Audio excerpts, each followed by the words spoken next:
హుస్నాబాద్ మండలం పొట్లపల్లి స్వయంభూ రాజేశ్వర స్వామి ఆలయంలో గురువారం రోజున ఆలయం హుండీ లెక్కింపు నిర్వహించినట్లు ఆలయ పి కిషన్ రావు తెలిపారు. ఈ హుండీ లెక్కింపులో గోమాత సేవా పరిషత్, హుస్నాబాద్ మహిళలు, వాసవి వనితా క్లబ్ మహిళలు పాల్గొన్నారు.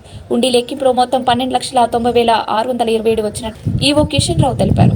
ఈ కార్యక్రమంలో దేవాదాయ శాఖ ఇన్స్పెక్టర్ రంగారావు, అర్చకులు వాసుదేవ శర్మ, శ్రీనివాస్, సతీష్, పరమేశ్వర్, నాయకులు రవీందర్ రెడ్డి, ఆలయ సిబ్బంది, మల్లేశం శ్రీనివాసరాజు తదితరులు పాల్గొన్నారు. దేవాదాయ ధర్మాదాయ శాఖ శ్రీ స్వయంభూ రాజరాజేశ్వర స్వామి దేవస్థానం పొట్లపల్లి గ్రామం హుస్నాబాద్ కాన్స్టిట్యూన్సీ హుస్నాబాద్ మండలం యొక్క మహాశివరాత్రి సందర్భంగా 7, 8, 9 3 రోజుల సందర్భంగా శివరాత్రి సందర్భంగా వచ్చిన ఆదాయ వివరంలో ఈ 3 రోజుల్లో టికెట్స్ ద్వారా ఆదాయం 3,14,275 రూపాయలు వచ్చినది.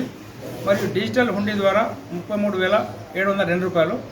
హుండీ ఆదాయం 21/9/2023 నుండి 14/3/2024 వరకు, అంటే 5 నెలల 15 రోజుల హుండీ 9,42,645.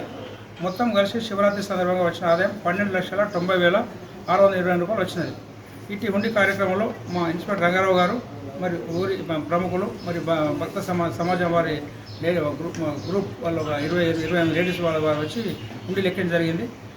హుండీ కార్యక్రమం సక్రమంగా జరిగి లెక్కింపు జరిగినది. కావున ప్రజలకు తెలియజేయనది.